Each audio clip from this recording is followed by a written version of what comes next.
எல்லோருக்கும் வணக்கம்.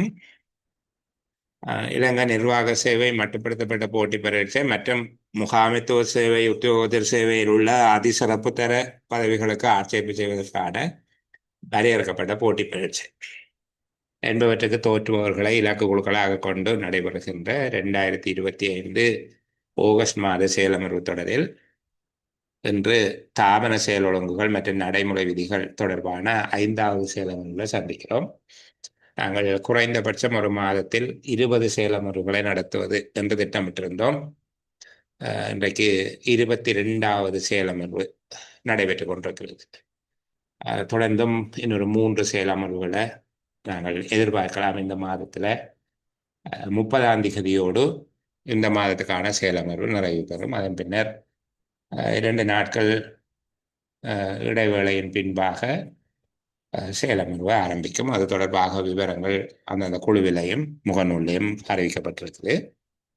சரி, இப்போ நாங்கள் தாபன செயல் ஒழுங்குகள் மற்றும் நடைமுறை விதிகள் என்பதற்குள்ள 48வது அத்தியாயம் ஒழுக்காற்று நடைமுறைகள் என்பது தொடர்பாக ஏற்கனவே கலந்துரையாடி வருகிறோம். அதனுடைய ஆரம்ப பகுதிகள் ஓரளவு புரிந்து கொள்ளும் விதமாக நிறைவாக பேசியிருக்கிறோம் என்று நம்புகிறேன். அதற்கு மேலதிகமாக என்னுடைய யூடியூப் தளத்தில் பதிவிடப்பட்டிருக்கக்கூடிய ஒழுக்காற்று நடைமுறைகள் தொடர்பான ஒளிப்பதிவுகளையும் நீங்கள் பார்த்து கொள்ளலாம். அதுக்கு உரிய இணைப்புகளை நான் குழுவில் பகிர்ந்திருந்தேன். யாரேனும் தாமதமாக இணைந்தவர்கள் இருந்தால் எனக்கு ஒரு செய்தி அனுப்பினால் அது உங்களுக்கு கிடைக்க செய்யக்கூடியதாக இருக்கும். இந்த நடைபெற்ற செயலமர்வுகளினுடைய ஒலிப்பதிவுகள் 22 ஒலிப்பதிவுகள் நான் சேகரித்து வைத்திருந்தேன். அவற்றை குழுவில் பதிவிட வேண்டும் என்று 2 தடவைகள் முயற்சி செய்தேன். ஆனால் அதனுடைய அளவு காரணமாக அவற்றை பதிவிடுவதில் ஒரு தடை இருக்குது. தனித்தனி ஒலிப்பதிவுகளாக இருந்து நேரம் செலவிட்டு பதிவிட வேண்டியிருக்கும். நான் முயற்சி செய்கிறேன். உங்களுக்கு ஏதோ ஒரு விதமாக அதை கிடைக்க செய்யலாம். காணொளிகளில் இருக்கக்கூடிய அதே விடயங்களை ஒளிப்பதிவுகளாக வந்து தருகிற போது நீங்கள் பயணத்தின் போதோ அல்லது உங்களுடைய வீட்டு பணிகளின் போதோ அவற்றை ஒலி வடிவத்தில் கேட்டுக்கொள்வது மீண்டும் மீண்டும் ஞாபகப்படுத்திக் கொள்வதற்கான ஒரு வசதியாக இருக்கும் என்கிற அடிப்படையில் அந்த விடயத்தை நான் தருவதற்கு முயற்சி செய்கிறேன். சரி, அப்போ நாங்கள் இப்போது பாடத்திட்டத்துக்குள்ளே போவோம். இதுவரையில் ஒழுக்காற்று நடைமுறைகள் என்பது தொடர்பான படிமுறைகளை நாங்கள் கடந்து வந்து இப்பொழுது முறைமை சார்ந்த ஒழுக்காற்று விசாரணை நடைபெறுகின்ற அந்த இடத்துல நிறுத்தி வைத்திருந்தோம். ஒழுக்காற்று நடவடிக்கையினுடைய ஆரம்ப நிலையான ஆரம்ப விசாரணை அல்லது பூர்வாங்க விசாரணை நடத்தப்பட்டு பூர்வாங்க விசாரணை அறிக்கை பெறப்பட்டு குற்றஞ்சாட்டப்பட்ட அலுவலருக்கு வழங்கப்பட்டு அவரிடமிருந்து காரண விளக்கம் கோரப்படுதல் தொடர்பாக 48வது அத்தியாயத்தினுடைய 1 மற்றும் 13, 14, 15 ஆகிய பிரிவுகள் தொடர்பாக நாங்கள் பார்த்திருக்கிறோம். இப்பொழுது முறைமை சார்ந்த ஒழுக்காற்று விசாரணைன்னு நாங்கள் பகுதிகளாக பிரித்து ஒவ்வொரு பகுதியாக பார்க்க வேண்டி இருக்கிறது. அந்த விடயம் தொடர்பாக நீங்கள் ஒரு கற்பனையை மனதில் வைத்துக் கொள்வது பொருத்தமானதாக இருக்கும் என்கிற அடிப்படையில் நாங்கள் நேரடியான செயலமர்வுகளை நடத்துகிற போது அல்லது பயிற்சி வகுப்புகளின் போது சொல்லுகிற அதே விதமான ஒரு நடைமுறையை நான் உங்களுக்கு சொல்ல விரும்புகிறேன். நீங்கள் நீதிமன்றங்களை பார்த்தவர்களாக இருந்தால் அல்லது நீதிமன்ற காட்சிகளை திரைப்படங்களில் பார்த்தவர்களாக இருந்தால் இந்த கற்பனையை செய்து கொள்வது எளிதாக இருக்கும். நீதிபதி அமர்ந்திருக்கின்ற இடத்தில் விசாரணை நியாய சபை அமர்ந்திருப்பார்கள் என்று கருதி கொள்ளுங்கள். நீதிபதி அமர்ந்திருப்பது போல விசாரணை நியாய சபை அமர்ந்திருப்பார்கள்.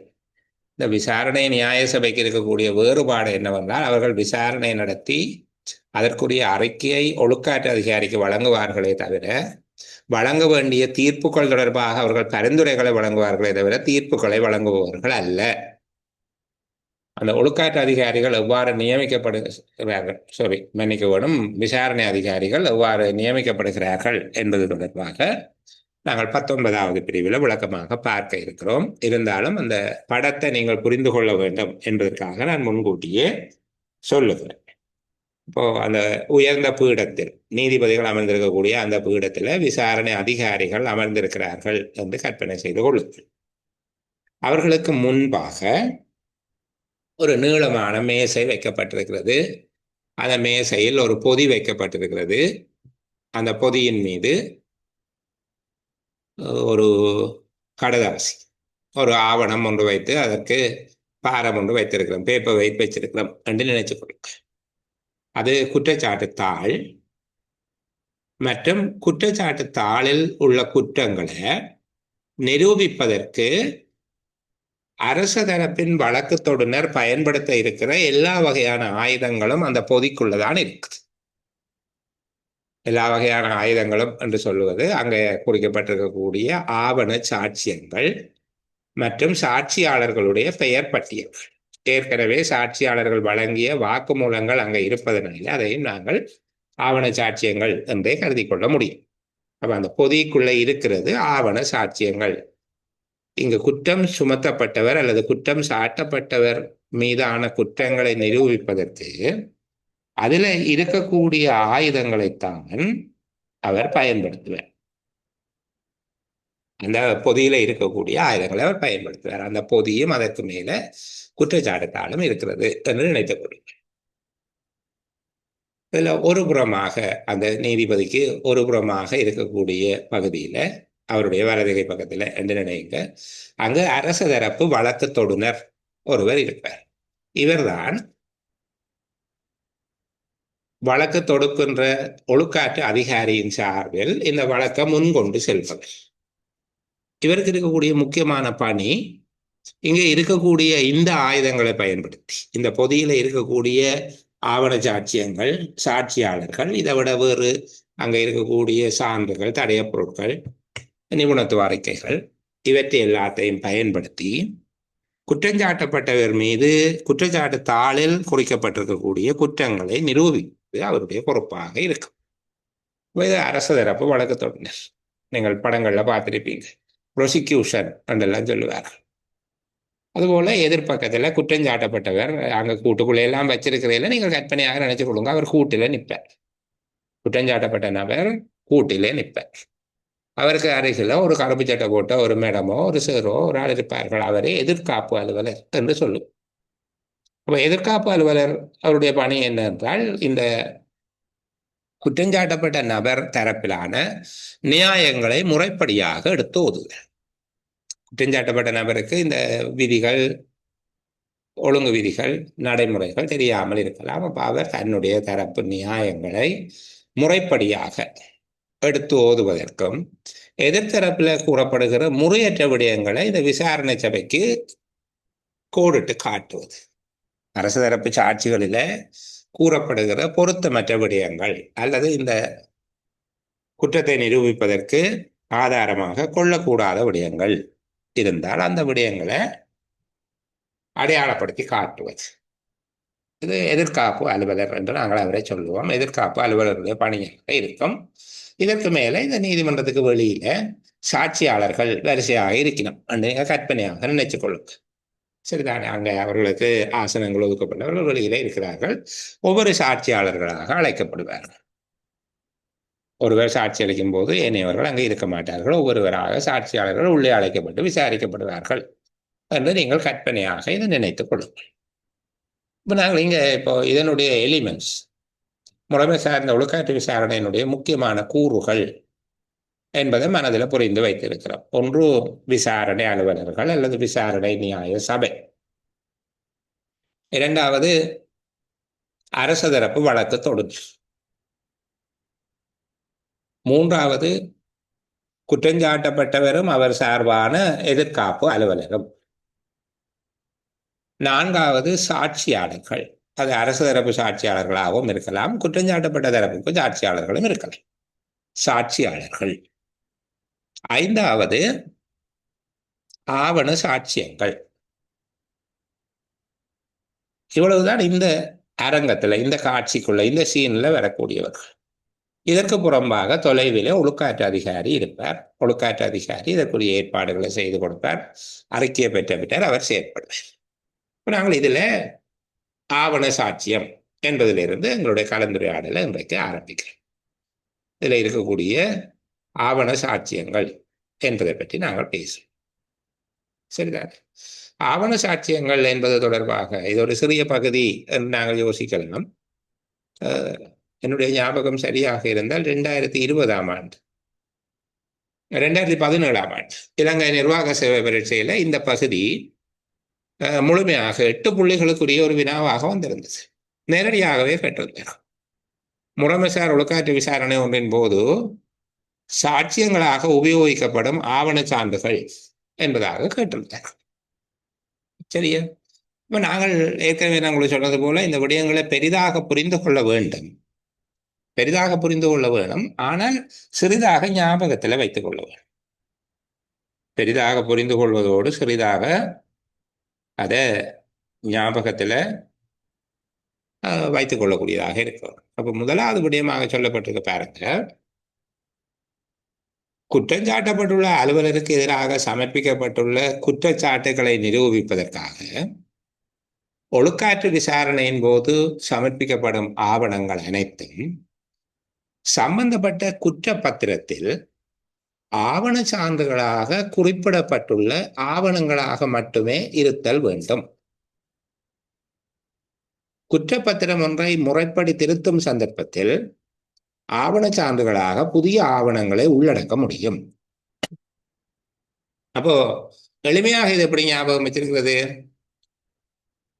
நீங்க பயன்படுத்துகிற எந்த ஒரு ஆவண சாட்சியமும் சாட்சியத்தில் போடப்பட்டிருக்கும். அப்படி புதுசாக சேர்க்கிறதா சாட்சியத்தை திருத்தி அதை சேர்க்கலாம். 2 தடவை திருத்தலாம் என்று சொன்னோம். முறைமை சார்ந்த ஒழுக்காற்று விசாரணை ஆரம்பிக்கப்பட்டு அரசு தரப்பின் சாட்சியங்கள் முடிவடைவதற்கு முன்பாக சாட்சியாளர்களுடைய பெயர் பட்டியலை அல்லது சான்றுகள் சாட்சியங்களினுடைய பட்டியலை திருத்த வேணுமாக இருந்தால் அரசு தரப்பு வழக்கு தொடுநரே நியாய சபையிடம், விசாரணை நியாய சபையிடம் விண்ணப்பித்து அதை திருத்திக் கொள்ள முடியும். அவ்வாறு 2 தடவைகள் திருத்திக் கொள்ள முடியும் என்று நாங்கள் பார்த்திருக்கிறோம். இப்போ அந்த விடயத்தை நாங்கள் எளிமையாக ஞாபகம் வைத்திருக்கிறோம். அப்படி சாட்சியில் போடப்பட்ட சாட்சிகளை தான், ஆவண சாட்சியங்களை தான், அந்த டாக்குமெண்ட்டை தான் பாவிக்கும். எளிமையாக சொல்லுவோம், சாட்சியில் போடப்பட்ட டாக்குமெண்ட்டை தான் இவர் பாவிக்கலாம். வெளியில இருந்து வெப்பன்ஸ் கொண்டு வரையலாம். அந்த பொதிக்குள்ள இருக்கிறத தான் பாவிக்க வேணும். அப்படி மேலதிகமாக கொண்டு வரதுண்டா திருப்பி குற்றச்சாட்டுத்தால திருத்தணும்.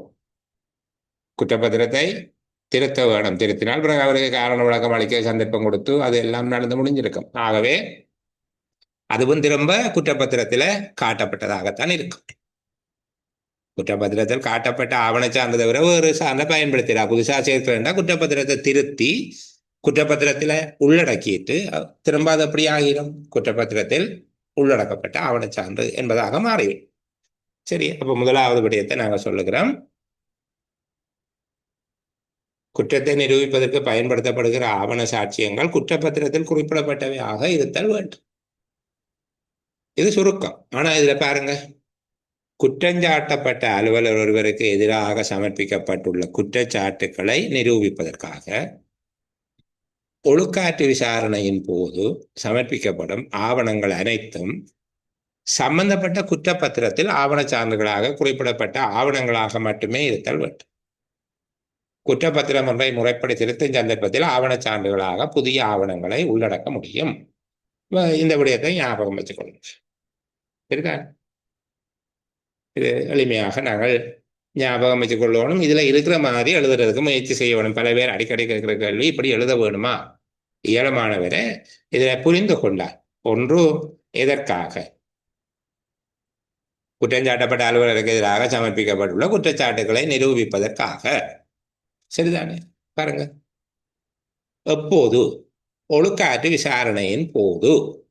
அந்த 2 எதற்காக, எப்போது, அதுக்கு பிறகு சமர்ப்பிக்கப்படுகிற ஆவணங்கள் குற்றப்பத்திரத்தில் குறிப்பிடப்பட்டவையாக இருக்க வேண்டும். தெளிவுபட பேசுவதாக இருக்கும். தெளிவுபட நீங்கள் எழுதினால் முழுமையான புள்ளிகளை அப்படியே எடுத்துக்கொள்ளே, குறைக்க இயலாதே. சரி சரி. 2வது,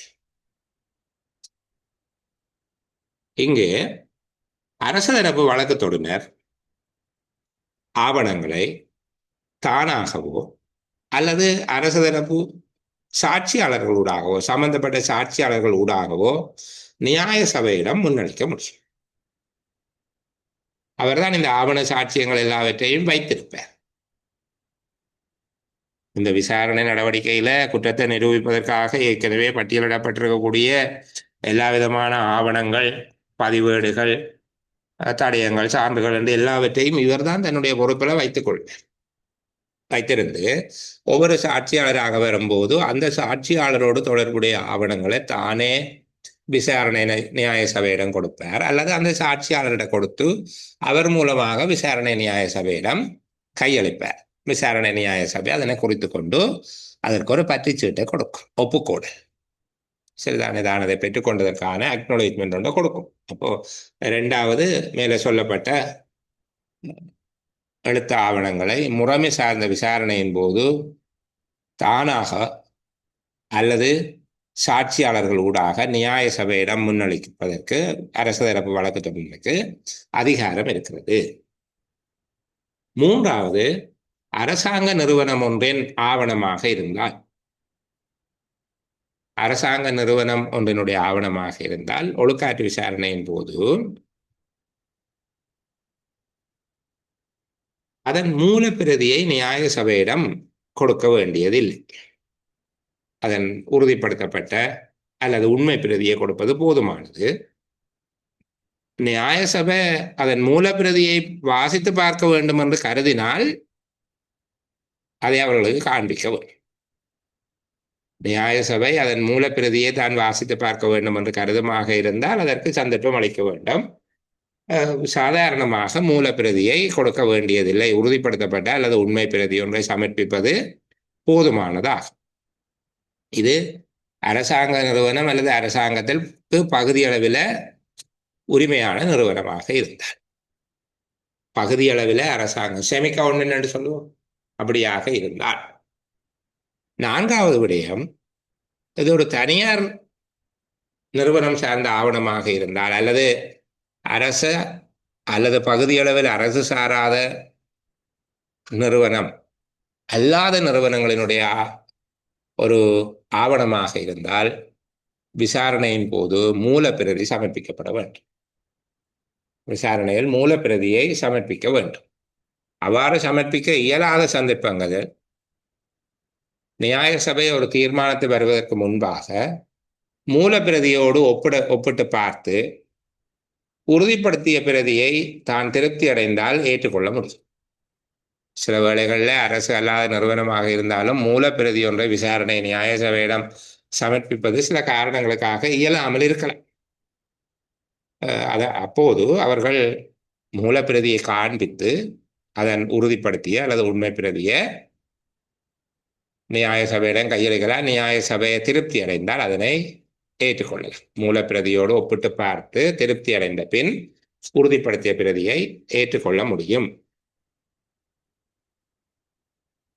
ஐந்தாவது விடயம், குற்றச்சாட்டுகளை நிரூபிப்பதற்காக உபயோகிக்கப்படுகிற எந்த ஒரு ஆவணத்தையாவது குற்றஞ்சாட்டப்பட்ட அலுவலர் பரிசீலிப்பதற்கு சந்தர்ப்பம் கொடுக்க வேண்டும். குற்றப்பத்திரத்தில் சொல்லப்பட்டிருக்கக்கூடிய அந்த அலுவலர், யாரிடம் அந்த ஆவணங்கள் இருக்கிறது என்று சொல்லப்பட்டிருக்கிறதோ அந்த அலுவலர், குற்றஞ்சாட்டப்பட்ட அலுவலருக்கு அவருக்கு எதிராக உபயோகிக்கப்பட இருக்கிற எந்த ஒரு ஆவணத்தையும் அவர் பரிசீலனை செய்வதற்கு ஏற்ற வகையில் அவருக்கு கொடுக்க வேண்டும். புதிதாக விசாரணை நடைபெற்றுக் கொண்டிருக்கிற வேளைகளில் புதிதாக ஒரு ஆவணம் சமர்ப்பிக்கப்பட்டால் அந்த ஆவணத்தை எதிர்த்தரப்பு பரிசோதிப்பதற்கு நியாய சபை அனுமதி வழங்க வேண்டும். அப்படி அனுமதி வழங்குமாக இருந்தால் அது போதும். அவர்கள் அதை பரிசீலித்து அதற்கு பதிலளிப்பதற்காக தேவைப்பட்டால் விசாரணையை ஒத்தி வைக்கலாம், பிற்போடலாம். சரி, அப்போ குற்றப்பத்திரத்தில் சொல்லப்பட்டு பயன்படுத்தப்படுகிற எந்த ஒரு ஆவணமாக இருந்தாலும் அதை குற்றஞ்சாட்டப்பட்ட அலுவலர் அல்லது அவருடைய தரப்பிலான எதிர்காப்பு அலுவலர் பரிசீலிப்பதற்கு சந்தர்ப்பம் அளிக்கப்பட வேண்டும். விசாரணை நடைபெற்றுக் கொள்ளும் போது புதிதாக ஒரு ஆவணம் சேர்க்கப்படுமாக இருந்தால், ஏற்கனவே நாங்கள் சொன்னது போல அது குற்றப்பத்திரம் திருத்தப்படுவதாகத்தான் இருக்கு. அதனை பரிசீலிப்பதற்கு நியாய சபை அனுமதி வழங்கினால் போதுமானது. பரிசீலிப்பதற்கு அவருக்கு கால அவகாசம் தேவைப்பட்டால் அதை பார்த்து விடையளிப்பதற்கு கால அவகாசம் தேவைப்பட்டால் அதை கொடுக்க வேண்டியதாக இருக்கும்.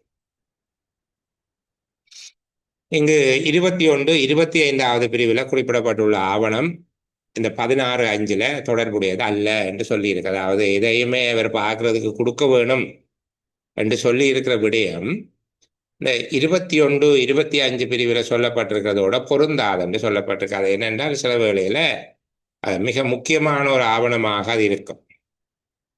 தீர்மானம் ஒன்று எடுப்பதற்கு ஆதாரமாக கொள்ளக்கூடியது, ஆனால் சாட்சி அளிக்கும் போது சமர்ப்பிக்கப்படாத ஒரு பதிவேடு. அது சாதாரணமாக ஏற்கனவே அது சமர்ப்பிக்கப்பட இல்லை. அந்த பதிவேட்டை நியாய சபை பார்க்கலாம். அதில் இருக்கிற விடயங்களை அவர்கள் ஒரு ஆதாரமாக எடுத்துக்கொள்ளலாம். ஆனால் அது ஒரு சாட்சியமாக கருதக்கூடாது. அதை விட வேறு சாட்சியங்கள் அங்கே இருக்க வேண்டும். சரிதானே? தீர்மானம் ஒன்றை எடுப்பதற்கு ஆதாரமாக இருக்கக்கூடிய ஏதாவது ஒரு ஆவணம் முன்னர் சாட்சியாக சமர்ப்பிக்கப்படவில்லை என்றால் நியாய சபை அதை ஒரு அடிப்படையாக கருதி கொள்ள முடியும். ஆனால் அதை சாட்சியாக எடுக்கக்கூடாது. அதை விட வேறு சாட்சிகள் இருக்க வேண்டும் என்று சொல்லப்பட்டு அதுதான் 21 25 சொல்லப்பட்டுள்ள விதத்திலான ஆவணம் இங்கே ஏற்புடையதல்ல என்றால் அதை பரிசீலிக்க கொடுக்க தேவையில்லை. ஏன்னா அவர் அதுக்கு பதில் சொல்ல போறதில்லை. அது ஒரு சாட்சி அல்ல. அப்போ இந்த சொல்லப்பட்ட 5 விடயங்களையும் தெளிவாக எழுதியதற்கு அந்த பரீட்சையில் 8 புள்ளிகளை கொடுத்திருந்தார்கள். சரிதானே? அப்போ முறைமை சார்ந்த ஒழுக்காற்று விசாரணையில் ஆவண சாட்சியம் என்கிறது சில காலங்களுக்கு முன்னர் கேட்கப்பட்டிருக்குது. இது சுப்ரா எக்ஸாமுக்கு கேட்கக்கூடாது இல்லை தானே? அப்படி கேட்கலாமே. நிர்வாக சேவையை கேட்கக்கூடாது இல்லை. 8 ஆண்டுகளுக்கு முன்பு இன்னும் அந்த பரீட்சை வினாத்தால் வெளியிடப்படவும் இல்லை. ரகசியமாகவே இருக்குது. நாங்கள் ஏதோ ஒரு ஞாபகத்தில் சொல்லுவதை தவிர அந்த காகித ஆவணம் அல்லது அந்த வினாத்தால் எங்களுடைய கைகளில் இல்லை. சரி, இப்போ இதை புரிந்து கொண்டீங்க தானே? முதலாவது அந்த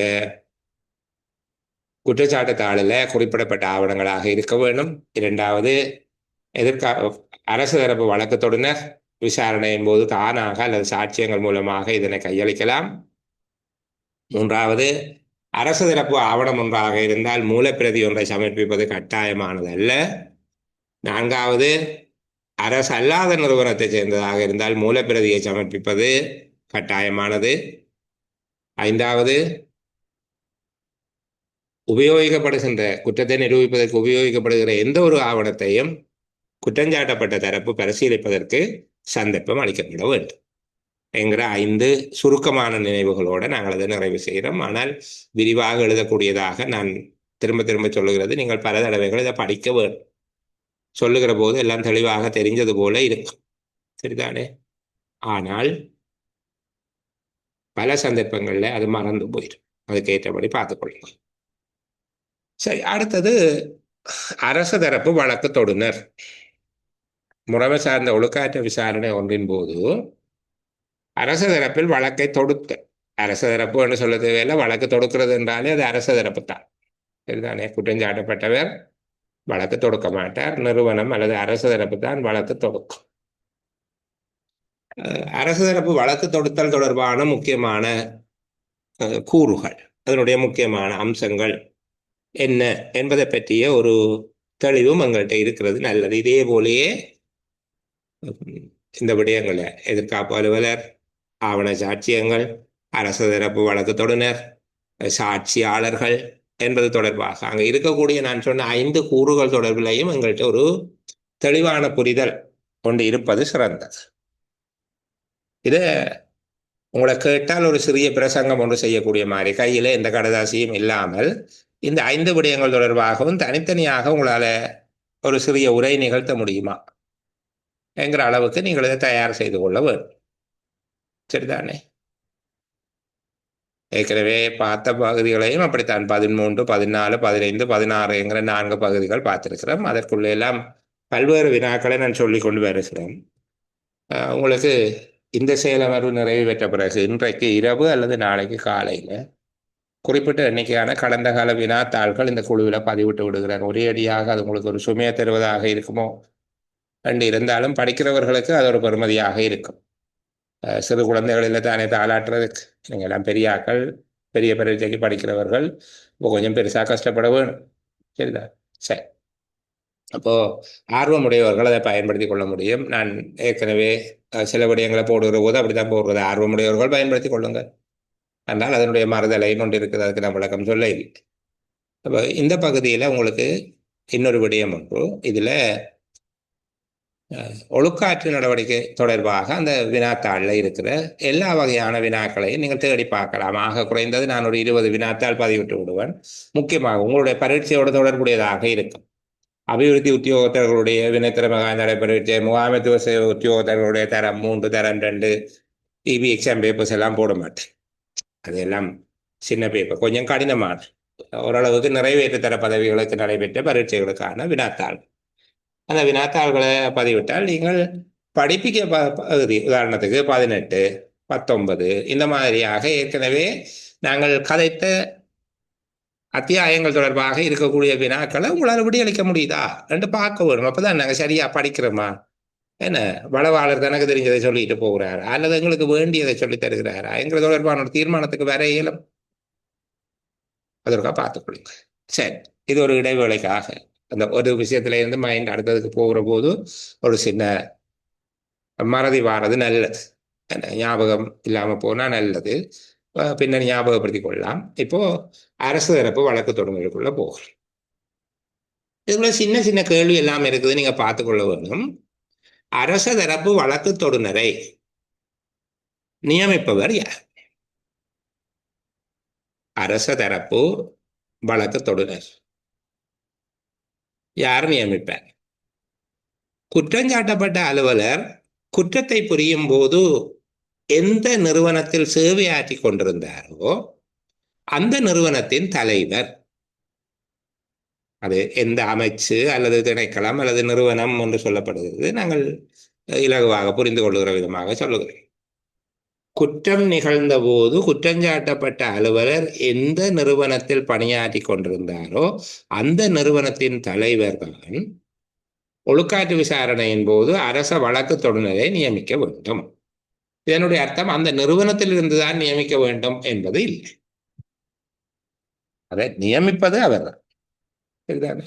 குற்றஞ்சாட்டப்பட்ட அலுவலர் குற்றத்தை செய்யும் போது எந்த நிறுவனத்தில் பணியாற்றி கொண்டிருந்தாரோ அந்த நிறுவனத்தினுடைய தலைவர்னால நியமிக்கப்பட வேண்டும். இனி அந்த நிறுவனம் என்பதை நீங்கள் கொஞ்சம் பெருப்பிச்சு எந்த அமைச்சு அல்லது திணைக்களம் அல்லது நிறுவனத்தில் சேவையாற்றி கொண்டிருந்தாரோ அந்த அமைச்சின் அல்லது திணைக்களத்தின் அல்லது நிறுவனத்தின் தலைவர் என்று எழுதி கொள்ளலாம். சரிதானே? அவருடைய பொறுப்பு என்ன? அரசு தரப்பு வழக்கு தொடுநருடைய கர்மங்கள் எவை என்று கேட்கலாம். 17.2 இருந்து நாங்கள் அவருடைய கர்மங்களை சொல்லவும். அரசு தரப்பு வழக்கு தொடுநர் தொடர்பான கர்மங்கள். முதலாவது, ஒழுக்காற்று அதிகாரியினால வழங்கப்பட்டுள்ள குற்றப்பத்திரத்தில் குற்றஞ்சாட்டப்பட்ட அலுவலருக்கு எதிராக சாட்டப்பட்டுள்ள குற்றச்சாட்டுக்களை அதனோடு தொடர்புபட்ட ஆவணங்கள் மற்றும் சாட்சியாளர்கள், ஆவண சாட்சியங்கள் சாட்சியாளர்கள் துணை கொண்டு நிரூபிக்கக்கூடிய வகையில விசாரணையை தொடருகின்ற முழுமையான பொறுப்பு அரச வழக்கு தொடுநரை சேரும். இதை நாங்கள் இலகுவாக புரிந்து கொள்ளக்கூடிய ஒழுக்காற்று அதிகாரியினால் குற்றஞ்சாட்டப்பட்ட அலுவலருக்கு வழங்கப்பட்டுள்ள குற்றச்சாட்டு பத்திரத்தில் அவருக்கு எதிராக குறிப்பிடப்பட்டுள்ள குற்றச்சாட்டுக்களை அதில் குறிப்பிடப்பட்டிருக்கும் ஆவண சாட்சியங்கள் சாட்சியாளர்களை பயன்படுத்தி நிரூபிக்கும் வகையில் வழக்கு விசாரணையை தொடருகின்ற முழுமையான பொறுப்பு அரச தரப்பு வழக்கு தொடுநருக்குரியது. அவர் ஒரு சாட்சியாளராக இருக்க முடியும். இந்த விசாரணையில அவர் ஒரு சாட்சி சொல்ல முடியாது. அவர் சாட்சியாளர் அல்ல, சாட்சி சொல்ல முடியாது. மூன்றாவது விடயம், விசாரணையின் போது குற்றப்பத்திரத்தை திருத்துதல். விசாரணையின் போது குற்றப்பத்திரத்தை திருத்துதல். இங்கு குற்றச்சாட்டுகளை திருத்த வேண்டும் என்று அவர் கருதினால் ஒழுக்காற்று அதிகாரியிடம் அது தொடர்பில் விண்ணப்பித்து அதனை திருத்துவதற்கு நடவடிக்கை மேற்கொள்ளார். அவருக்கு அதிகாரம் உண்டு. சாட்டப்பட்டுள்ள குற்றங்கள் தொடர்பாக நியாயமான காரணங்களின் பேரில் அந்த குற்றச்சாட்டுகள் திருத்த வேண்டும் என்று அவருக்கு தென்படுமாக இருந்தால் அவருடைய உத்தேச திருத்தங்களோடு ஒழுக்காற்று அதிகாரிக்கு விண்ணப்பித்து குற்றப்பத்திரத்தை திருத்துவதற்கு திருத்துவதற்கு அல்ல திருத்துவதற்காக விண்ணப்பிப்பதற்கு அவருக்கு அதிகாரம் உண்டு. இங்கு குற்றப்பத்திரத்தில் குறிப்பிடப்பட்டுள்ள சாட்சியாளர்கள் பட்டியல் அல்லது சாட்சியங்கள் தொடர்பாக திருத்தம் செய்ய வேண்டுமாக இருந்தால் அவற்றில் திருத்தம் செய்வதற்கு நியாய சபையிடம் விண்ணப்பித்து அனுமதியை பெற்று திருத்திக் கொள்வதற்கும் அவருக்கு அதிகாரம் உண்டு. இவ்வாறு ஒவ்வொரு சந்தர்ப்பத்திலையும் திருத்தப்படக்கூடிய ஆகக்கூடிய வாய்ப்புகள் 2 சந்தர்ப்பங்களுக்கு வரையறுக்கப்பட்டிருக்கு. குற்றச்சாட்டுகளை ஒழுக்காற்று அதிகாரியிடம் விண்ணப்பித்து திருத்துவது, அதுபோல அங்கு குறிப்பிடப்பட்டுள்ள சாட்சியாளர்களுடைய பட்டியல் சாட்சிய பட்டியலை திருத்த வேண்டுமாக இருந்தால் அதனை திருத்திக் கொள்வது என்பவற்றுக்கு அதிகாரம் உண்டு. இவ்வாறு திருத்தப்படக்கூடிய ஒவ்வொரு விடயத்துக்கும் 2 தடவைகள் அதனை திருத்திக் கொள்ளக்கூடியதாக இருக்கும். ஒருவர் அரசு தரப்பு வழக்குத்துடனராக நியமிக்கப்பட்டிருந்தால் அவருடைய வளமையான அலுவலக பணிகளில் இருந்து அவருடைய திணைக்கள தலைவர் அவரை விடுவிக்க வேண்டும். அது அவருடைய பொறுப்பு. இவரேனும் ஒரு அலுவலர் அரசு தரப்பு வழக்குத்துடனராக பெயரிடப்பட்டிருந்தால் அவருடைய திணைக்கள தலைவர் அவரை வளமையான அரச பணிகளில் இருந்து விடுவித்தல் அவருடைய பொறுப்பாக இருக்கும். அவ்வாறு விடுவிக்க வேண்டும். இந்த நியமனம் மறுக்கப்படக்கூடாது. அடுத்த விடயம், நியமனம் மறுக்கப்படக்கூடாது. நியாயமான இயலாமைகள் இருந்தால் ஒழுக்காற்று அதிகாரிக்கு அதனை அறிவித்தல் வேண்டும். இந்த விசாரணையை வெற்றிகரமாக நிறைவேற்றுவதில் அவருக்கு ஏதேனும் தடைகள் அசௌகரியங்கள் இருக்குமாக இருந்தால் அது தொடர்பாக ஒழுக்காற்று அதிகாரிக்கு அறிவிக்க வேண்டும். ஒழுக்காற்று அதிகாரி அதனை ஆராய்ந்து பார்த்து நியமனத்தை ரத்து செய்யலாம். ஆனால் இவர் மறுக்க முடியும். உதாரணமாக அந்த குற்றஞ்சாட்டப்பட்ட நபர் அல்லது நபர்கள் இவருடைய நெருங்கிய உறவினர்களாக இருக்கலாம். அது நம்பகத்தன்மையை பாதிக்கும். இது போன்ற விடயங்கள் அங்கு இருக்குமாக இருந்தால் அவர் அதை தெரியப்படுத்தலாம். அதுதான் அந்த விடயம். சரிதானே? ஒழுக்காற்று விசாரணை ஒன்றில் அரச வழக்கு தொடர்ந்தராக ஒருவர் நியமிக்கப்படுகிற போது அந்த நியமனத்தை மறக்கக்கூடாது. அதை வெற்றிகரமாக நிறைவேற்றுவதில் தனக்கு தடைகள் அசௌகரியங்கள் இருப்பின் ஒழுக்காற்று அதிகாரிக்கு எழுத்து மூலம் காரணம் காட்ட வேண்டும். இந்த நியமித்தவருக்கு அல்ல, ஒழுக்காற்று அதிகாரிக்கு எழுத்து மூலமாக விடயங்களை தெரியப்படுத்தி ஒழுக்காற்று அதிகாரியினுடைய தீர்மானத்தின் பேரில் அது ரத்து செய்யப்படலாம்.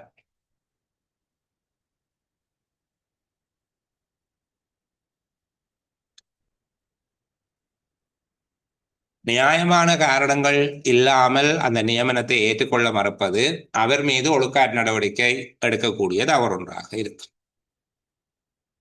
நியாயமான காரணம் இல்லாமல் அரசு தரப்பு வழக்கு தொடுனர் நியமனம் ஒன்றை ஏற்க மறுப்பவர் அது ஒரு துர்நடத்தையாக கருதி ஒழுக்காற்று நடவடிக்கைக்கு ஆளாக வேண்டியவராக இருப்பார்.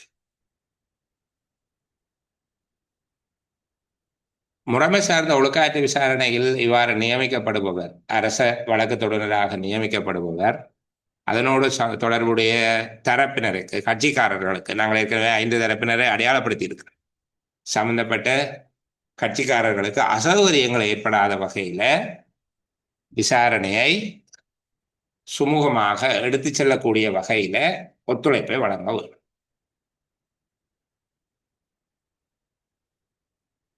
இவ்வாறு நியமனம் பெற்றவர் விசாரணை நடைபெறும் காலத்தில் ஓய்வு பெறுவாராக இருந்தால் ஓய்வு பெறுதல் விசாரணைக்கு தடையாக இருக்காது. இப்படி சின்ன சின்ன கேள்விகள் எல்லாவற்றையும் நீங்கள் எதிர்பார்க்க வேண்டி இருக்கும். இப்படியாக கேட்கலாம், முழுமையாக கேட்கலாம், அல்லது சிறிய விடயங்களை கேட்கலாம், பல்லறிவு வினாக்களாக கேட்கலாம். நாங்கள் இதில் தெளிவாக படித்து கொண்டு போயிட்டோம்னா எந்த வகையான கேள்வி வந்தாலும் எங்களுக்கு அதில் அச்சமடைகிறதுக்கு ஒன்றும் இல்லை. ஒழுக்காற்று விசாரணை ஒன்றில் அரசு தரப்பு வழக்கத்துடராக நியமிக்கப்பட்ட அலுவலர் ஒருவர் விசாரணை நிறைவடைவதற்கு முன்பாக அரசு சேவையிலிருந்து ஓய்வு பெறுவாராயின் என்று சொல்லி போட்டு 4 விடையை தரலாம். நாங்கள் அதை தெளிவாக இருக்க வேணும். குறித்த வழக்கு தொடரும் பணிக்கு அந்த ஓய்வு பெறுதல் எந்த விதத்திலும் தடையாக இருத்தல் ஆகாது. அவருடைய கடமை தொடர்பான அந்த தீவிரத்தை நாங்கள் சொல்ல வேணும். வினைத்திறமையோடு விசுவாசத்தோடு அவர் அந்த பணியை செய்ய வேணும். அப்படி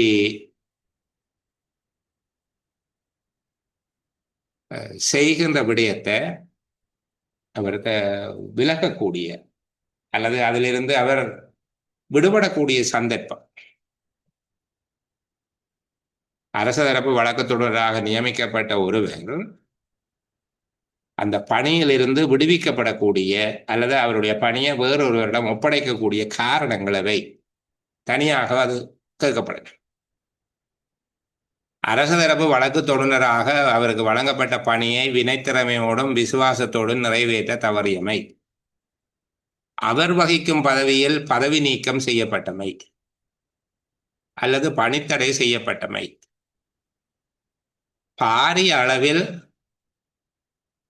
நோய்வாய்ப்பட்டது,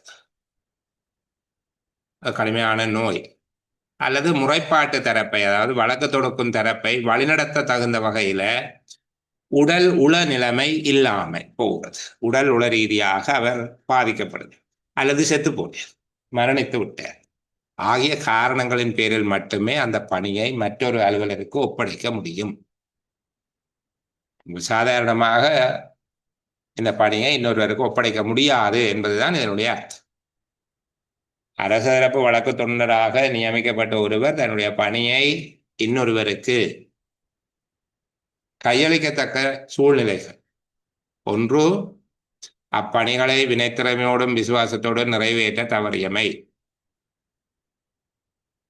2 பதவி நீக்கம் செய்யப்பட்டமை, 3 பணித்தடை செய்யப்பட்டமை, 4 பாரிய அளவில் நோய்வாய்ப்பட்டமை அல்லது முறைப்பாட்டு தரப்பை வழிநடத்த தகுந்த வகையில் உடல் உள நிலையில் இராமை, அடுத்தது மரணித்து விட்டமை, இறந்தமை காரணமாக தவிர வேறு காரணங்களுக்காக இது கொடுக்கப்பட முடியாது, இன்னொருவருக்கு கைமாற்ற முடியாது. அரச தரப்பு வழக்கு தொடர் ஒழுக்காற்று அதிகாரி அவர் மீது அரச தரப்பு வழக்கு தொடர் மீது கொண்டிருக்கக்கூடிய நம்பிக்கையை பாதுகாக்கும் வகையில் அல்லது நம்பிக்கைக்கு மோசடி செய்யாமல் நேர்மையோடு விசுவாசத்தோடு வினைத்திறனோடு அரசின் சிறப்புரிமைகளை பாதுகாக்கக்கூடிய வகையில் நடந்து கொள்ள வேண்டும். விசாரணை முடிவடைந்து 14 நாட்களில் அல்லது நியாய சபையினால் விதிக்கப்படுகிற காலப்பகுதிக்குள் குற்றப்பத்திரத்தில் காட்டப்பட்டுள்ள குற்றச்சாட்டுகளுக்கு குற்றஞ்சாட்டப்பட்டவரை குற்றவாளியாக்கிக் கொள்வதற்கு ஆதாரமாக அமையக்கூடிய தர்க்க ரீதியில் அமைந்த சாட்சி அறிக்கை ஒன்றை அல்லது விசாரணை தொகுப்பு அறிக்கை ஒன்றை நியாய சபைக்கு சமர்ப்பிக்க வேண்டும். ஒரு சமர ரிப்போர்ட் ஒன்று கொடுப்பார். அது அவர் மீது குற்றங்களை நிரூபிப்பதற்காக தங்களால் முன்வைக்கப்பட்டிருக்கக்கூடிய நியாயமான விடயங்களை தொகுத்து அதனை நியாய சபைக்கு முன்வைப்பார். முறைமை சார்ந்த ஒழுக்காற்று விசாரணையின் போது ஆவணங்கள் தொடர்பாக செயற்படுத்த, இதனுடைய அடுத்த பணி ஆவணங்கள் தொடர்பாக செயற்படுது. இந்த விசாரணையில சமர்ப்பிப்பதற்கென்று தீர்மானிக்கப்பட்ட ஆவணங்கள் அனைத்தையும் சரியாக முறையாக பொறுப்பேற்றுக் கொள்ளுவார். குற்றச்சாட்டு தாளில் குறிப்பிடப்பட்டிருக்கிற ஆவணங்கள் எல்லாவற்றையும் சரியாகவும் முறையாகவும் பொறுப்பேற்றுக் கொள்ள வேண்டும். அவற்றை பாதுகாப்பாகவும் ரகசியமாகவும் தன்னுடைய கட்டுக்காப்பில் ஒழுக்காற்று விசாரணை காலம் வரையில் வைத்திருக்க வேண்டும். ஒழுக்காற்று விசாரணையின் போது அவற்றை அடையாளமிடுவதற்காக நியாய சபையிடம் கொடுக்க வேண்டும். அவர்கள் அதை குறித்து எடுத்துக்கொள்வார்கள். அவ்வாறு அடையாளமிடப்பட்ட ஆவணங்கள் நியாய சபை பொறுப்பேற்றது என்பதற்கான ஒப்புக்கோடலை நியாய சபையிடமிருந்து பெற வேண்டும். நியாய சபையிடம் சமர்ப்பிக்காமல் அவர்கள் அது அவசியமில்லை என்று கருதி வாங்காமல் விடலாம் அல்லது அவசியமற்றவையாக இருக்கலாம். நியாய சபையிடம் சமர்ப்பிக்காமல் தன்னிடம் மிகுதியாக இருக்கிற ஆவணங்கள் ஏதேனும் இருக்கும். இப்போது நியாய சபையிடம் சமர்ப்பிக்கப்பட்ட ஆவணங்களுக்கான ஒப்புக்கோடலையும் அதனுடைய பிரதி மற்றும் எஞ்சிய ஆவணங்கள் என்பவற்றை எந்த அதிகாரிகளிடமிருந்து அது பொறுப்பேற்கப்பட்டதோ அவர்களுக்கு அதனை வழங்க வேண்டும். நியாய சபைக்கு வழங்கப்பட்டது என்பதற்கான ஒப்புக்கோடல் கடிதத்தின் பிரதி எஞ்சிய ஆவணங்கள் என்பவற்றை அந்தந்த அதிகாரிகளிடம் கொடுக்க வேண்டும். இவர்கிட்ட ஒரு 13 பணிகள் சொல்லப்பட்டிருக்கு. அதுல நீங்கள் எப்போது அதை கையளிக்கலாம் என்பது தொடர்பாக இருக்கக்கூடிய அவர் இறந்தால் தான் மற்றவர்கள் கொடுக்கலாம் என்று சொல்லப்பட்டிருக்கிற பகுதியை விட்டால் கூட 12 விடயங்கள் இருக்குது. அதுல நியமனத்தை விடுவோம். நியமனம் யார் நியமனம் செய்யலாம் என்பது இருந்தப்ப இவருடைய பணிகள் என்று கேட்கப்படுமாக இருந்தால் அரசு தரப்பு வழக்கு தொடருடைய பணிகள் எவை என்று கேட்கப்படுமாக இருந்தால் நீங்கள் 17.2 அடையாளப்படுத்த வேண்டும். அதாவது குற்றத்தை நிரூபிக்கிற வகையில செயற்படுகிறது அவருடைய முழு பொறுப்பாக இருக்கும். குற்றத்தை நிரூபிக்கும் வகையில அவர் செயற்படுவது அவருடைய முழு பொறுப்பாக இருக்கும். சாட்சியம் அளிக்க முடியாது, அதை நாங்கள் சொல்லலாம். சாட்சியம் அளிக்க முடியாது, இது முக்கியமானது அல்ல, ஆனால் சேர்த்துக்கொள்ள அவசியம் ஏற்படும் சந்தர்ப்பங்களில் குற்றச்சாட்டு தாளை திருத்துவது. அவசியம் ஏற்படுகிற சந்தர்ப்பத்தில் குற்றச்சாட்டு தாளை திருத்திக் கொள்வதாக இருக்கும்.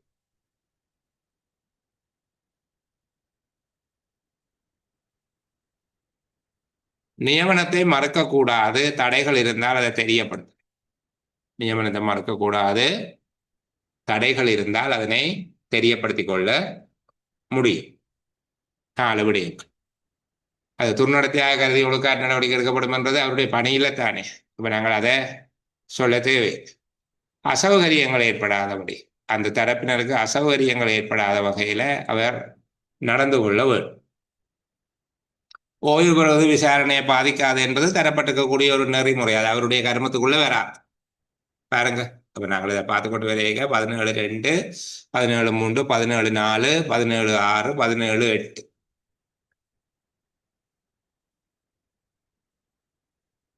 இந்த 9, 10 என்பது அது தொடர்பில் செய்யப்பட்டுள்ள ஏற்பாடுகளை தவிர அவருடைய கடமை அல்ல. 11 ஒழுக்காற்று அதிகாரியின் நம்பிக்கையை பாதுகாக்கிறவராக நடந்து கொள்ள வேண்டும். 14 நாட்களுக்குள்ள அல்லது குறித்துரைக்கப்பட்ட காலப்பகுதிக்குள்ள தொகுப்பறிக்கையை கொடுக்க வேண்டும். ஆவண சாட்சியங்களை முறைப்படி கையேற்று கட்டுக்காப்பில் வைத்திருந்து அடையாளமிடுவதற்காக வழங்கி எஞ்சியவற்றையும் அவற்றுக்கான பற்றிச்சீடுகளையும் வழங்கி வைத்து என்கிற விடயங்களை உள்ளடக்கியதாக இருக்கு. இப்ப எண்ணி பாருங்க, சரியா 8 விஷயம் இருக்கு. 8 புள்ளிகளை அள்ளி வழங்குவதற்காக ஒரு கேள்வியை உங்கள்கிட்ட கேட்கிறேன். இதை ஞாபகம் வச்சிருக்கிறதுக்கு நான் திரும்ப திரும்ப சொல்லுகிற ஒரே நுட்பம், இது தொடர்பாக நீங்கள் கலந்துரையாடுவதும் இதை பற்றி சிந்திப்பதும் தான். ஒரு தடவையில ஞாபகம் இருக்கா? எடுத்த உடனே எங்களுக்கு 17வது முறைமை சார்ந்த ஒழுக்காற்று விசாரணையில் அரசு தரப்பு வழக்கு தொடுநர் ஞாபகம் இருக்கிறதே பெரிய விஷயம். அப்படி வந்தால் அதுல இருக்கக்கூடிய விடயங்கள்ல 13 விடயங்கள் இருக்குது. மொத்தமா 13 விடயங்கள் இருக்கிறது. அதுல நியமனம் 1 போக 12, அதுல 4 விடயங்கள் அது தொடர்பிலான ஏற்பாடு. அது செய்யப்பட்டுள்ள ஏற்பாடு. நியமனம் என்பது கூட ஏற்பாடு தான். என்ன, எந்த நிறுவனத்தில் தவறு நிகழ்ந்ததோ அந்த நிறுவனத்தினுடைய தலைவர் என்பதும், 2வது அவ்வாறு ஒருவர் நியமிக்கப்படுகிற போது அவருடைய திணைக்கள தலைவர் அவரை விடுவிக்க வேண்டும் என்பதும், நியமனத்தை ஏற்க மறுத்தால் அது ஒழுக்காற்று நடவடிக்கை உரியதாக இருக்கும் என்பது தொடர்பாக, அவர் ஓய்வு பெறுவாராக இருந்தால் அங்கு விசாரணை தொடர்வதில் தடை இல்லை என்பதும், எவ்வாறான சந்தர்ப்பத்தில் அவருடைய பணிகள் இன்னொருவருக்கு ஒப்படைக்கத்தக்கதாக இருக்கும் என்பதும் ஏற்பாடுகள். 5 விடயங்கள் அது ஏற்பாடுகளாக இருக்கிறது. 8 விடயங்கள் இவருக்குரிய கடமை பொறுப்புகளாக சொல்லப்பட்டிருக்கு. இப்போ எல்லாத்தையும் சேர்த்து சில வேளைகள்ல முக்கியமான விடயங்கள் என்று கேட்கலாம். 13ஐயும் கொடுப்பார்கள். அவற்றில் 8 விடயத்தை சரியாக எழுதியிருந்தால் புள்ளிகளை வழங்குமாறு சொல்லலாம். இப்போ இந்த நிலைமைக்கு ஏற்றபடி விடையளிக்கிறதுக்கு இது உண்மையில கடினமான ஒரு பகுதி. இருப்பவற்றுக்குள்ள 12ஆம் அத்தியாயம், 48ஆம் அத்தியாயம் என்பவை தொடர்பாக துறைமுக கற்றல் என்பது கடினமான ஒரு விடயம். ஆனால் விளங்கி வைத்துக் கொண்டால் முகாமை செய்ய முடியும். எங்களால் மேனேஜர் லீவும் ஒழுக்காற்று நடவடிக்கையும் ரெண்டும் 38 உபபிரிவுகளை கொண்ட பெரிய அத்தியாயம். எவ்வளவுதான் படித்தாலும் அதுக்குள்ள பிராக்டிக்கலா கேள்வி யாராவது கேட்டால் புத்தகத்தின் துணை இல்லாமல் சொல்வது மிக கடினம். சாதாரணமா சொல்லலாம். எப்படி நீங்கள் பார்த்தாலும் 2 மாதம், ஆக குறைந்தது 2 மாதங்கள் பரீட்சைக்கு இருக்கு. இந்த காலப்பகுதிக்குள்ள சுப்ராகாரத்துக்கு SLAக்களுக்கு இன்னும் வாய்ப்பு இருக்கு, பொன்னான வாய்ப்பு. அந்த காலத்தை பயன்படுத்தி கொண்டால் சோர்ந்து போகாம ஒரு குறிப்பிட்ட எண்ணிக்கையான அவர்கள்லாம் இப்ப இருந்தே படிக்கிறது. பல பேர் பரீட்சைக்கு விட்டப்பம் கோரப்பட்ட பிறகு, அனுமதி அட்டைகள் கிடைத்த பிறகு, பரீட்சைக்கான பயண டிக்கெட் எடுத்ததுக்கு பிறகு இப்படி எல்லாம் படிக்கிறவர்கள் உண்டு. அது வேற, நாங்கள் அவர்களை பெரிய கதை செய்ய எங்களுடைய நேரத்தை வீணாக்குவான். இப்போது இருந்தே படிக்கிறவர்களுடைய முயற்சி பெரிது. உங்களோட வெற்றியை உறுதிப்படுத்தி கொள்ள வேணும் என்றால் ஒன்றுக்கு பல தடவை இந்த பகுதியை படிக்க வேணும். மற்ற மிக முக்கியமான சொல்லுகிறது, இதை பிரிண்ட் எடுக்க வேண்டாம். பிரிண்ட் எடுத்தீங்க என்றால் கஷ்டம். அல்லது பிரிண்ட் எடுக்கிறதாக இருந்தால் அதுக்கு பின்னால் இருக்கக்கூடிய அந்த சுற்று நிறுவங்களையும், இதற்கு பிற்பட்ட காலப்பகுதியில் வந்த சுற்று நிறுவங்களையும் தனியாக அதையும் அச்சிட்டு கொண்டு உரிய இடத்தில் அதை குறித்து வைத்துக் கொண்டு படிக்க வேண்டியிருக்கும். இப்படியே வைத்து படிக்கிற போது அதில் ஒரு வசதி இருக்குது. அந்த இடத்துல கிளிக் பண்ணால் அந்த உரிய சுற்றறிக்கை வேற அதை பயன்படுத்தக்கூடியதாக இருக்கிறது. அதுவும் இதன் பின்னர் வந்த சுற்றறிக்கைகள் சிலது இணைக்கப்பட்டில்லை.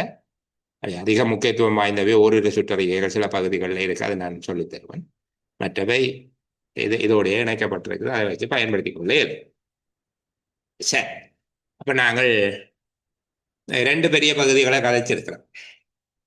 ஒன்று ஆவண சாட்சியங்கள், 2வது அரச தரப்பு வழக்கு தொடுனர், 3வது பகுதியை பார்ப்போம். இங்கு குற்றஞ்சாட்டப்பட்ட அலுவலர் சார்பில் தோன்றுதல், அதாவது எதிர்காப்பு அலுவலர் என்கிறது அடுத்தது. இந்த எதிர்காப்பு அலுவலர் தொடர்பாகவும் நாங்கள் பார்த்து ஒரு இடைவேளையை பெற்றுக்கொள்ளுதானே. முறைமை சார்ந்த ஒழுக்காற்று விசாரணையில் குற்றஞ்சாட்டப்பட்ட அலுவலர்கள் சார்பில் தோற்றுதல் என்பதனுடைய அர்த்தம், குற்றஞ்சாட்டப்பட்ட அலுவலர்கள் சார்பாக எதிர்காப்பு அலுவலராக பணியாற்றுதல்.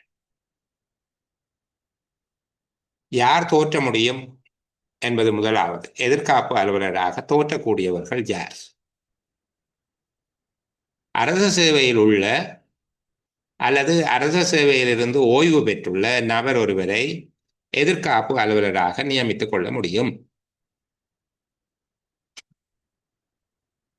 அரச சேவையில் உள்ளவர் அல்லது அரச சேவையிலிருந்து ஓய்வு பெற்ற ஒருவரை எதிர்காப்பு அலுவலராக நியமித்துக் கொள்ள முடியும்.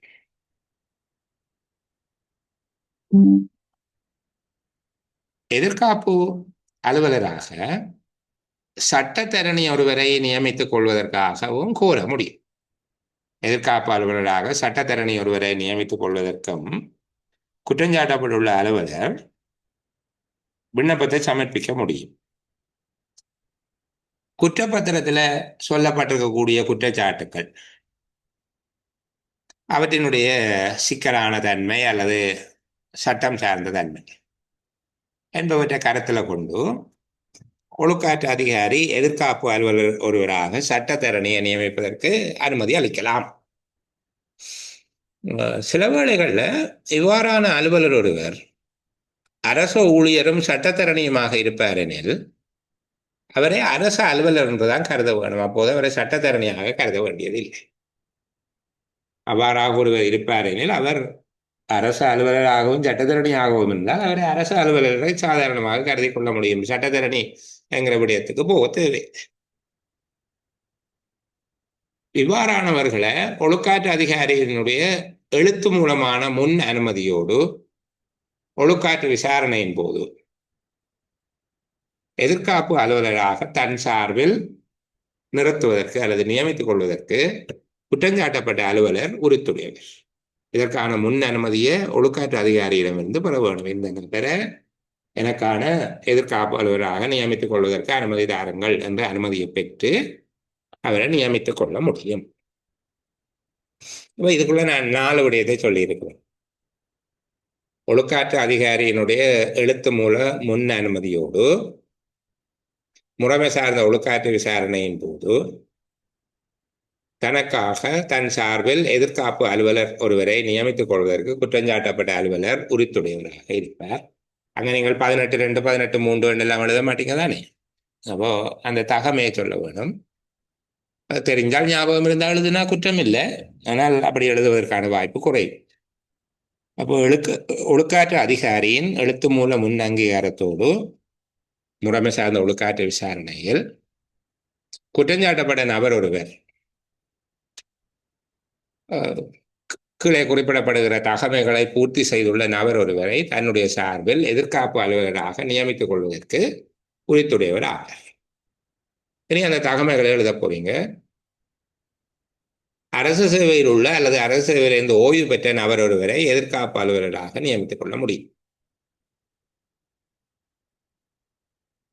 அடுத்த விடயம், எதிர்காப்பு அலுவலராக சட்டத்தரணி ஒருவரை நியமித்துக் கொள்ள விரும்புகிற சந்தர்ப்பத்தில் அல்லது அவ்வாறு விண்ணப்பிக்கிற சந்தர்ப்பத்தில் குற்றச்சாட்டுகளின் தன்மை, குற்றப்பத்திரத்தின் சிக்கலான தன்மை போன்ற விடயங்களை கருத்தில் கொண்டு சந்தர்ப்பத்துக்கு ஏற்றபடி அவ்வாறான ஒரு கோரிக்கைக்கு ஒழுக்காற்று அதிகாரி சம்மதிக்க முடியும். மூன்றாவது விடயம், எதிர்காப்பு அலுவலராக பெயரிடப்படுகிற நபர் அரச ஊழியர் மற்றும் சட்டத்தரணி ஆக இருப்பின் ஒழுக்காற்று அதிகாரி அவரை அரச அலுவலர் என்றே கருத வேண்டும். அரசு அலுவலராகவும் சட்டத்தரணியாகவும் இருந்தால் அவரை அரசு அலுவலர் என்று கருத வேண்டும். எதிர்காப்பு அலுவலர் தான் தோற்றும் விசாரணையில் அதை நியாயமான முறையில் நடத்தி செல்வதற்கு தடை ஏற்படும் வகையில் நடந்து கொள்ளுதல் ஆகாது. குற்றஞ்சாட்டப்பட்ட தரப்பு நியாயங்களை எடுத்தோதுவதும் அரசு தரப்பு சாட்சியங்களினால் வழங்கப்படுகிற சாட்சிகளை குறுக்கு விசாரணை செய்வதன் மூலமாக அவற்றின் பொருத்தப்பாடற்ற தன்மையினை நியாய சபைக்கு உணர்த்துவதும் அவருடைய பணிகளாக இருக்கும். விசாரணைக்கு தடை ஏற்படும் வகையில் எதிர்காப்பு அலுவலர் நடந்து கொள்வதாக நியாய சபை உணரும் சந்தர்ப்பத்தில் அது தொடர்பான விவரங்களை கொண்ட அறிக்கை ஒன்றை ஒழுக்காற்று அதிகாரிக்கு நியாய சபை சமர்ப்பிக்க வேண்டும். அந்த அறிக்கையில் உள்ள விடயங்களை ஆராய்ந்து பார்த்து எதிர்காப்பு அலுவலரை தொடர்ந்தும் அந்த பணியில் ஈடுபட அனுமதிப்பதன் மூலமாக ஒழுக்காற்று நடவடிக்கைக்கு பாரிய அளவில் தடைகள் அல்லது முறைகேடு அச்சுறுத்தல்கள் ஏற்படும் என்று ஒழுக்காற்று அதிகாரி தீர்மானிக்கும் சந்தர்ப்பத்தில் குறிப்பிட்ட எதிர்காப்பு அலுவலரை நியமிப்பதற்காக தான் வழங்கிய சம்மதத்தை மீளப்பெற்று அவருக்கு பதிலாக வேறு ஒரு எதிர்காப்பு அலுவலரை நியமித்துக் கொள்ளும்படி குற்றஞ்சாட்டப்பட்ட அலுவலருக்கு கட்டளையிடுவதற்கு ஒழுக்காற்று அதிகாரிக்கு அதிகாரம் உண்டு. இப்போ இவ்வளவு விடயத்தை முக்கியமாக 5 விடயங்கள் நாங்கள் இன்னும் கொஞ்சம் விளக்கமாக சொல்லியிருக்கிறோம். அந்த விடயங்களை உள்ளடக்கியதாக எதிர்காப்பு அலுவலர் தொடர்பாக என்னுடைய ஞாபகம் சரியாக இருந்தால் எதிர்காப்பு அலுவலர் பற்றி அண்மை காலத்து பரீட்சைகளில் வினாக்கள் வேற இல்லை. மிக அதிக அளவில் எதிர்பார்க்கக்கூடிய ஒரு பகுதி எதிர்காப்பு அலுவலர் தொடர்பானது. ஏன்னா எதிர்காப்பு அலுவலரை பற்றி கேள்வி கேட்கப்பட இல்லை. இது ஒரு தகுதியானது. அங்கே 5 விடயம் இருந்தது, ஆவண சாட்சியங்கள் அது கேட்கப்பட்டதுன்னா இங்கேயும் 5 விடயங்கள் இருக்கிறது, இது கேட்கப்படல. சரிதானே? 2 பரீட்சைகளை நீங்கள் சுப்ராக்கள் சரி, SLASக்கள் சரி, இது இந்த பகுதி வினவப்படக்கூடிய ஒரு பகுதி என்கிற அடிப்படையில் இந்த பகுதியை திரும்ப ஒரு கால் பார்த்து கொள்ளுங்க. நான் படிக்கிற முறையை பற்றி திரும்ப திரும்ப சொல்லுகிறேன் என்று நீங்கள் கோபித்துக் கொள்ளாமல் இருக்கிறதுக்காக நான் சொல்ல இல்லை. நான் நீங்கள் வெளிக்கிட்டது படிக்கிறதுக்கு தானே. அப்போ அதனால அதை படித்துக்கொள்ள வரும். சரி, நாங்கள் 19வது இந்த விசாரணை நியாய சபைகள் என்பதை பார்ப்பதற்கு முன்பாக ஒரு சிறிய இடைவேளை ஒன்று எடுத்துக்கொண்டு தொடர்ந்து பேசுகிறேன்.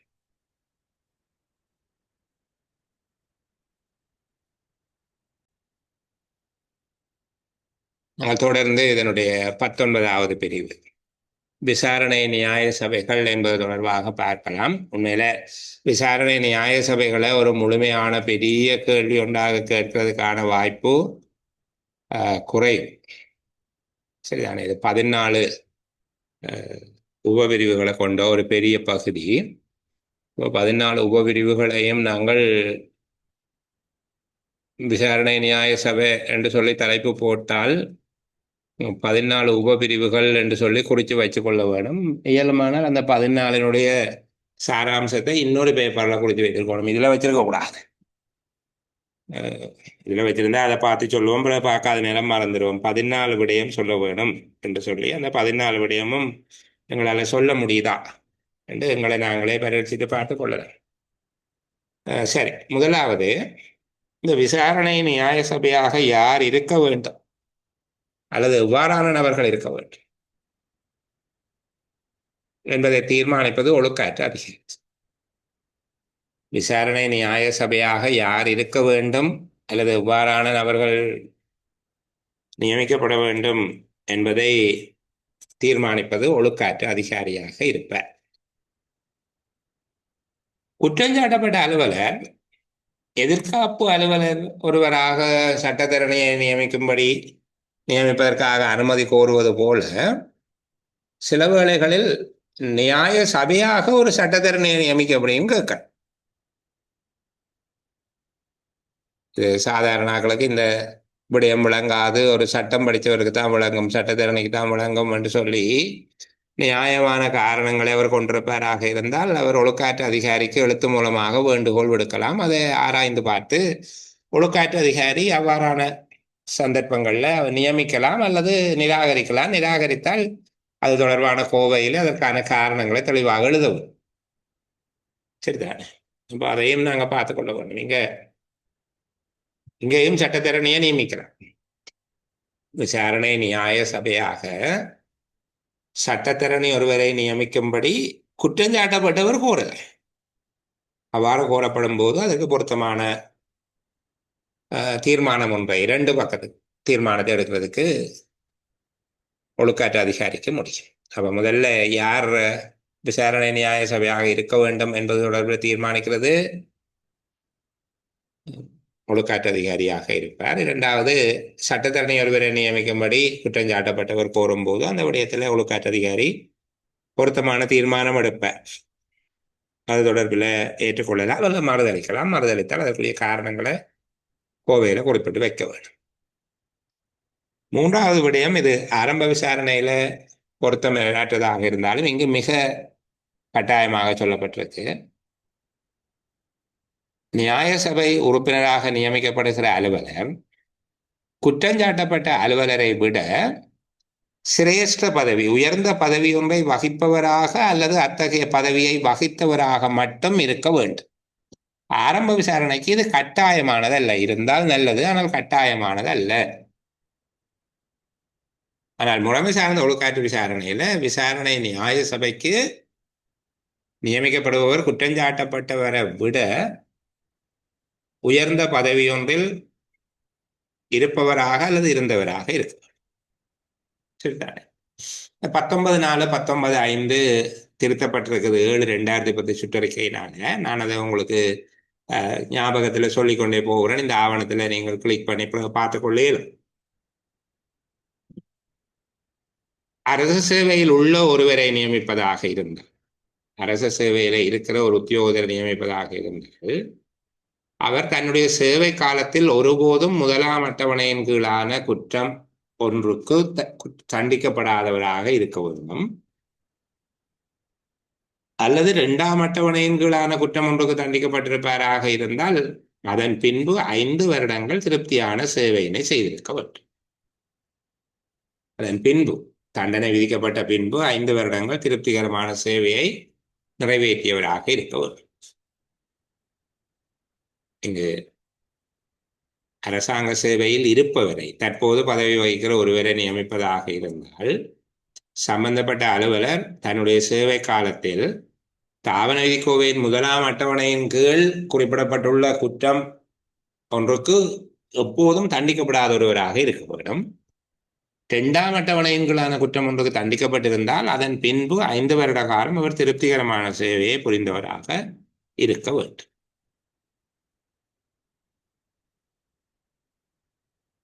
சேவையில இருக்கிறவர்களுக்கு இந்த ஏற்பாடு.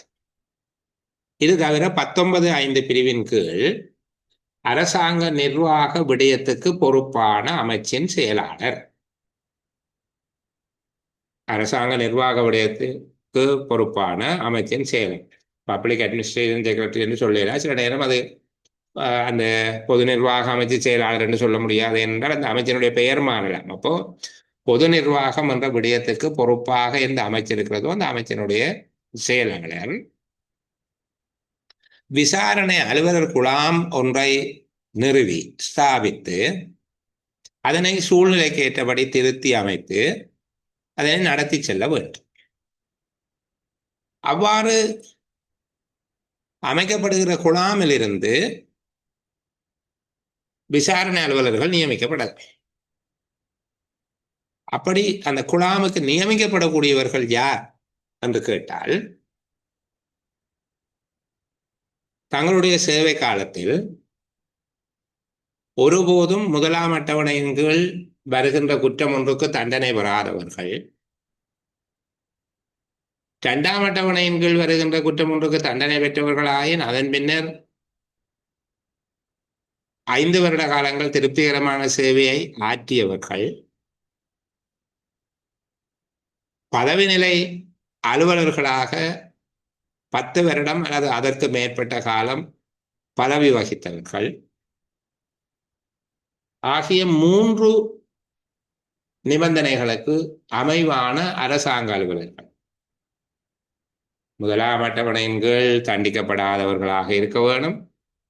2ஆம் அட்டவணையின் கீழ் தண்டிக்கப்பட்டிருந்தால் 5 வருடம் திருப்திகரமான சேவை காலத்தை நிறைவேற்றி இருக்க வேண்டும். அதன் பின்னர் 3வது 10 வருடத்துக்கு குறையாத சேவை காலத்தை கொண்டவர்களாக பதவி நிலைத்தர அலுவலர்களாக இருக்க வேண்டும். இது தவிர சட்டத்தரணிகள் இருக்கலாம். இவர்களை உள்ளடக்கியதாக அந்த குழாம் அமைக்கப்படும். காலத்துக்கு காலம் இது தொடர்பான அறிவித்தல் பொது நிர்வாக விடயத்துக்கு பொறுப்பான அமைச்சு செயலாளரால் பகிரங்கப்படுத்தப்படுதல் வேண்டும். சரிதான்.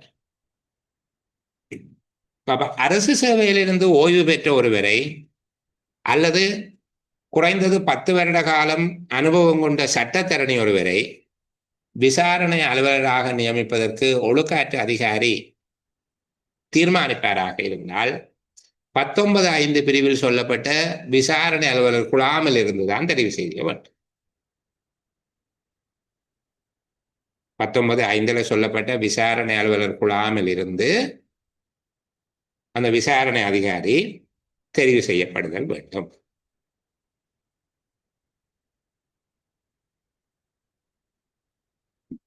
விசாரணை நியாய சபை நியமிக்கப்படும் போது அதன் உறுப்பினர்களுடைய எண்ணிக்கை ஒற்றை எண்ணாக இருக்க வேண்டும். அதில் ஒருவரை தலைவராகவும் நியமிக்க வேண்டும். ஒற்றை எண்ணாக இருக்க வேண்டும். அதில் ஒருவரை தலைவராகவும் நியமிக்க வேண்டும். 2ஆம் அட்டவணையின் கீழான குற்றச்சாட்டாக இருந்தால் ஒருவரை மட்டும்தான் நியமிக்க வேண்டும். 1ஆம் அட்டவணையின் கீழான குற்றச்சாட்டுக்கு ஒருவரை நியமிக்க கூடாது என்று அல்ல. ஆனால் 2ஆம் அட்டவணையின் கீழான குற்றச்சாட்டுக்கு ஒருவருக்கு மேல நியமிக்க கூடாது. ஒரு உறுப்பினரை மட்டும்தான் கொண்டிருக்க வேண்டும்.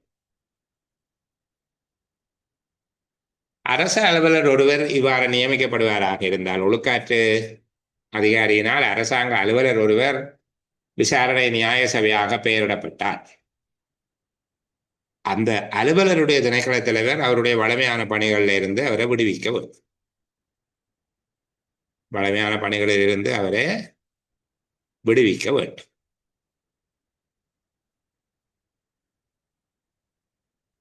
குறிப்பிட்ட அலுவலர்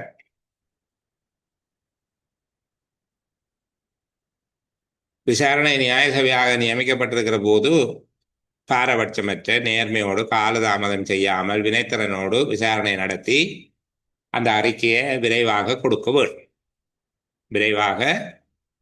வேண்டும். அவர் அவ்வாறு செய்ய தவறினார். இது சேவையில் இருக்கிறவரை பற்றி சொல்லுங்கள். சேவையில் இருக்கிறவர்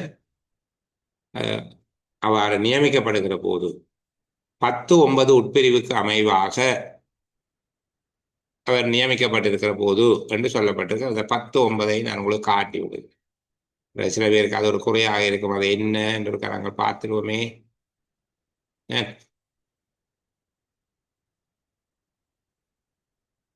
அதில் ஏதோ ஒரு தவறு ஒன்று இருக்கு. 10 என்பது 4 பிரிவுகளை மட்டும்தான் கொண்டது. 10வது பிரிவு 10(1), 10(2), 13, 14 என்கிற 4 பிரிவுகளை மட்டும்தான் கொண்டது.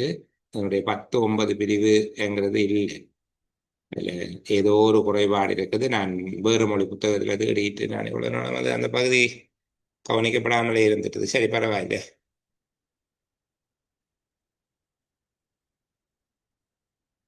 சரி, பார்ப்போமே.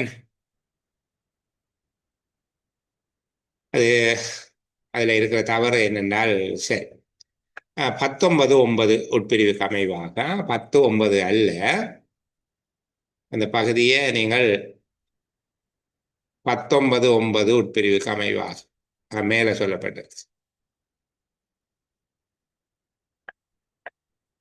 19(9) உட்பிரிவுக்கு அமைவாக ஒருவரை நியமிக்கிற போது அவர் இந்த தாபன விதிக்கோவின் ஏற்பாடுகளுக்கு அமைவாக பாரபட்சமற்றதாக நேர்மையோடு காலதாமதம் இல்லாமல் வினைத்திறமையோடு விசாரணை நடத்தி அறிக்கையை ஒழுக்காற்று அதிகாரிக்கு விரைவாக கொடுக்க வேண்டும்.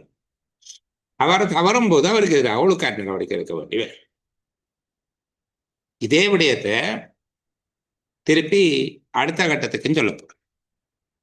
இங்க இதுதான் வித்தியாசம். 19(10), 19(11) சொல்லுகிறது, 19(12), 19(13) சொல்லும். எப்படி என்றால், ஓய்வு பெற்றவராக இருந்தாலும் இதே போல வினைத்திறமையோட நடுநிலைமையாக நேர்மையோட காலதாமதம் இல்லாம நடத்தி அறிக்கையை விரைவாக ஒழுக்காற்று அதிகாரிக்கு கொடுக்க வேண்டும். இங்க நாங்கள் பார்த்தோம், அரசாங்க அலுவலராக இருந்தால் அவருக்கு ஒழுக்காற்று நடவடிக்கை என்று. இவருக்கு என்ன நடவடிக்கை என்று கேட்டால், இவர் தாமதிக்கிற காலப்பகுதிக்கெல்லாம் அவருடைய கொடுப்பனவில்லை ஒரு குறிப்பிட்ட சதவீதம் கழிக்கப்படும். 18/2018 பார்க்கலாம், பிறகு நாங்கள் அது பின்னர் பார்ப்போம். சுற்றறிக்கை 18/2018 என்பதை பார்க்கலாம். முறைமை சார்ந்த விசாரணை தொடர்பாக கொடுப்பனவுகள், அதற்கான அந்த உதவியாளர் கட்டணங்கள் போன்றவையெல்லாம் அதுக்குள்ளதான் இருக்குது.